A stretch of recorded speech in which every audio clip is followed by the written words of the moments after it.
మందారం చెట్టు పుష్పాలతో ఎన్ని ఉపయోగాలు తెలుసా? రాజన్న సిరిసిల్ల జిల్లా వేములవాడ పట్టణంలోని ఆయుష్ ఆరోగ్య మందిర్ ఆయుర్వేద వైద్యురాలు లోకలైటిన్తో స్వరూప ప్రత్యేకంగా మాట్లాడుతూ జుట్టు రాలడం, చుండ్రు, చర్మ వ్యాధులు, చిన్న వయసులోనే తెల్ల వెంట్రుకలు రావడం వంటి సమస్యల నివారణకు మందార పువ్వు చక్కగా పనిచేస్తుందన్నారు. మందార పుష్పాలను వారం రోజులు ఎండబెట్టి గ్రైండ్ చేసి కొబ్బరి నూనెలో వేసి వాడడం ద్వారా చుండ్రు సమస్యతో పాటు వెంట్రుకలు రాలడం, తెల్ల వెంట్రుకల సమస్య నివారణ, చిన్నపిల్లల్లో కూడా తెల్ల వెంట్రుకల రాకుండా నివారిస్తుంది, చర్మ వ్యాధులను కూడా రాకుండా చేస్తుందన్నారు.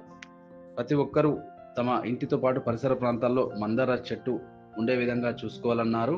బొటానికల్ నేమ్ హైబిస్కస్ రోజా సైనెన్సిస్. మందార చెట్టు మామూలుగా మన చుట్టుపక్కల పెరట్లో కూడా పెంచుకోవచ్చు దీన్ని. ఇది జుట్టు రాలడం, తర్వాత చుండ్రు, చర్మ వ్యాధులు రాకుండాను మందార పూలు తెంపి ఒక వారం రోజులు ఎండబెట్టి దాన్ని మనం గ్రైండ్ చేసి కొబ్బరిలో కలిపి వాడుకోవచ్చు. దానివల్ల చుండ్రు తర్వాత నల్లగా వెంట్రుకలు ఉంటాయి. చిన్న పిల్లలకు తెల్ల వెంట్రుకలు రావడం అది కూడా నిరోధిస్తుంది, చర్మ వ్యాధులు రాకుండా ఉంటుంది.